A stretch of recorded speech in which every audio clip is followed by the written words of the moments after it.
Company rule से crown के control तक, वॉर्स और एनेक्सेशन के थ्रू रेजिस्टेंस और फ्रीडम स्ट्रगल तक, यही है मॉडर्न इंडिया की कहानी।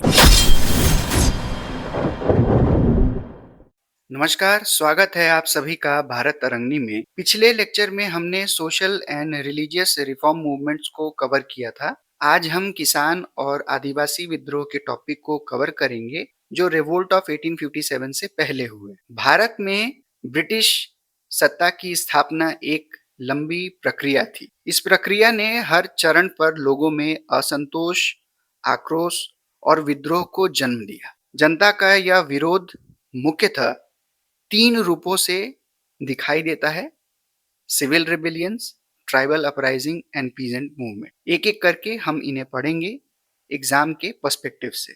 इन विद्रोहों के उभरने के पीछे का मुख्य कारण लैंड रिफॉर्म्स, भूमि सुधार और high revenue demand, excessive tax collection थे, जिन्होंने इन पीजेंट्स को मजबूर किया विद्रोह के लिए। सबसे पहले विद्रोहों में हमें एक सिलसिला दिखता है जिसे हम रिस्टोरेटिव रेबिलियन, पुनः प्रतिष्ठा विद्रोह के तहत समझ सकते हैं। इसका आरंभ असंतुष्ट स्थानीय शासकों, मुगल अधिकारियों और संपत्ति से वंचित जमींदारों ने किया।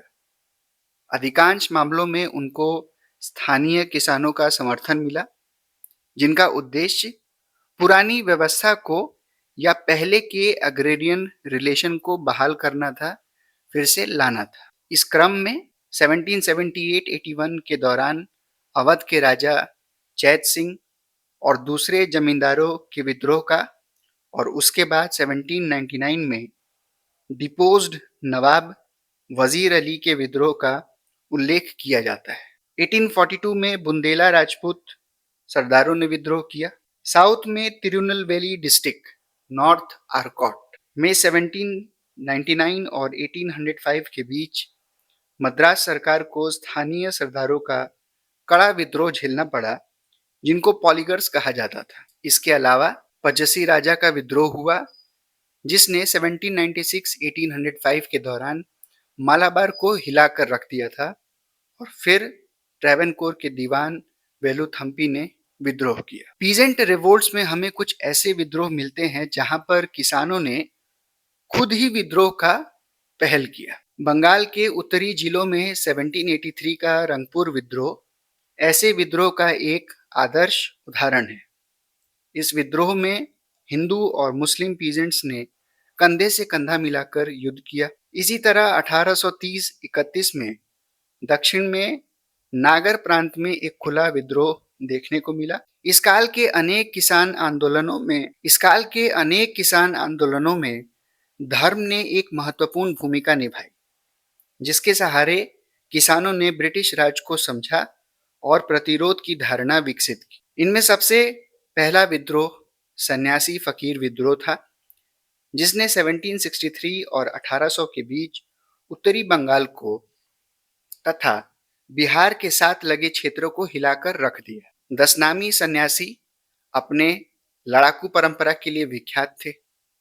मदारी फकीर, जो अपनी जड़ें सूफी ऑर्डर शाह मदर से करते थे, मुगल काल में लगान मुक्त टैक्स फ्री लैंड के भागीदार थे। दोनों ही यह ग्रुप कंपनी के रेवेन्यू डिमांड और व्यापार पर एकाधिकार से प्रभावित हुए, और 1760 से लेकर 1800 तक कई बार कंपनी से उलझे। सन्यासी रेबेलियन का उल्लेख हमें बंकिम चंद्र चटर्जी के नॉवल आनंद मठ में मिलता है। ईस्टर्न बंगाल के माइमेन सिंह डिस्ट्रिक्ट में एक और आंदोलन खड़ा हुआ, करीम शाह और फिर उनके पुत्र टीपू शाह के अध्यक्षता में। 1824 में टीपू के पागलपंथी संप्रदाय ने एक नई व्यवस्था और न्याय संगत लगानों का वादा किया और ब्रिटिश से उलझे, जिसे 1833 में सेना की मदद से कुचल दिया गया। उन्हीं दिनों बंगाल में टीटू मीर ने तारीके मुहम्मदिया नाम की एक मूवमेंट को नेतृत्व दिया। इसमें मुख्यतः poor Muslim peasants and weavers इनके फॉलोअर्स थे, जो लोकल जमींदार और कंपनी के एक्सेसिव टैक्सेशन से पीड़ित थे। टीटू मीर और उनके अनुयायियों ने यानी कि उनके फॉलोअर्स ने मौजूदा सत्ता को ललकारा और अपनी खुद की एक व्यवस्था स्थापित की। 1831 में इस मूवमेंट को कुचल दिया गया। लगभग उन्हीं दिनों हाजी शरीयतुल्लाह के नेतृत्व में पूर्वी बंगाल के किसानों ने फैराजी मूवमेंट नाम का एक आंदोलन विकसित किया। इस आंदोलन ने गैर इस्लामी आचार विचारों को बाहर निकालकर और कुरान को उसका एकमात्र आध्यात्मिक मार्गदर्शक ठहराकर इस्लाम को शुद्ध करने का प्रयास किया। एकजुट होकर जमींदारों और ब्रिटिश के विरुद्ध विद्रोह किया। जब 1839 में शरीयतुल्लाह की मृत्यु हुई तो उनके बेटे दुदू मियां ने नेतृत्व संभाल लिया। उनकी घोषणा थी कि सारी जमीन अल्लाह की है। ब्रिटिश संस्थाओं के विकल्प के रूप में उन्होंने अदालतें लगाई। 1862 में दुदू मियां की मृत्यु हुई और फिर नया मियां ने नेतृत्व संभाला। 1840 और 50 के दशकों में एक ऐसा ही महत्वपूर्ण आंदोलन जिसमें धर्म की एक महत्वपूर्ण भूमिका दिखी, दक्षिण भारत के मालाबार क्षेत्र का मोपला विद्रोह था। मोपला अरब व्यापारियों के वंशज थे। अंग्रेजों ने जब 1792 में मालाबार को जीता तो उन्होंने ट्रेडिशनल सिस्टम को बदलकर यहाँ की यानी कि वहाँ के एग्जिस्टिंग लैंड रेवेन्यू सिस्टम को बदलकर जनमी को एक ग्रुप था जिसे अधिकार था कि वो टैक्स को कलेक्ट करे और वो लैंड के होल्डर होते थे, को जमीन का एकमात्र स्वामी बनाकर उस पूरे सिस्टम में उथल पुथल मचा दिया। इसके अलावा ओवर असेसमेंट, अवैध करों और प्रशासन के रवैये ने इन्हें विद्रोह के लिए मजबूर कर दिया। 3 गंभीर क्लैशेस हुए, मंजेरी 1849 में, कुलाथर 1851 में और मतानूर 1852 में। विद्रोह को कुचलने के लिए सेना का सहारा लिया गया। 1857 से पहले के कुछ किसान विद्रोह में आदिवासी जनता ने भाग लिया, जिनकी राजनीतिक स्वतंत्रता तथा स्थानीय संसाधनों पर जबरन नियंत्रण ब्रिटिश शासन ने किया था।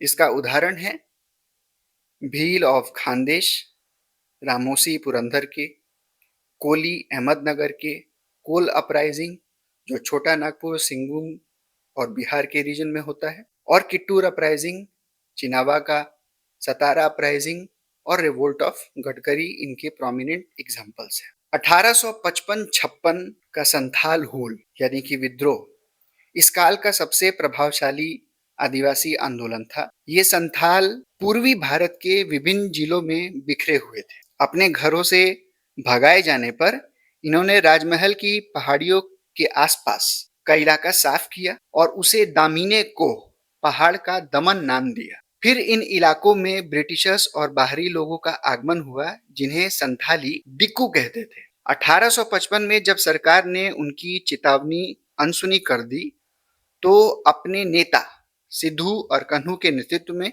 विद्रोह शुरू किया।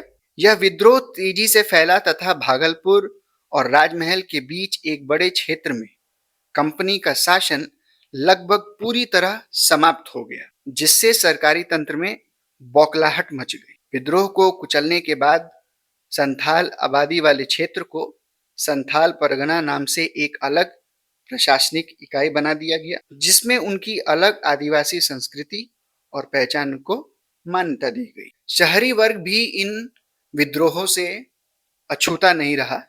1833-38 में वेस्टर्न इंडिया और दिल्ली के अनाज व्यापारियों ने ब्रिटिश के विरुद्ध अनाज दंगे और प्रतिरोध किए। वेल्लोर में चावल के लिए दंगे हुए और 1806 और 1858 के बीच साउथ इंडिया में क्रिश्चियनिटी कन्वर्शन प्रोग्राम के अगेंस्ट विद्रोह हुए। फ्री ट्रेड पॉलिसी की वजह से 1789 में कलकत्ता, 1790 और 1800 के दशकों में सूरत तथा 1809 और 1818 के बीच रोहिलखंड और बनारस में आर्टिजन ग्रुप्स ने ब्रिटिशर्स के अगेंस्ट शहरी विद्रोह किए। तो इस तरह से ये सभी रिवोल्ट्स कंपनी के रूल और पॉलिसी से जुड़े हुए थे। लेकिन प्रतिरोध का सबसे शक्तिशाली और भारत में कंपनी के शासन का सबसे खतरनाक कृत्य 1857 का विद्रोह था, जिसे हम अपने अगले लेक्चर में कवर करेंगे। तो यह था आज का वीडियो। किसी भी डाउट या क्वेरी को आप सभी कमेंट में पूछ सकते हैं। मिलते हैं अगले वीडियो में। जय हिंद, जय भारत।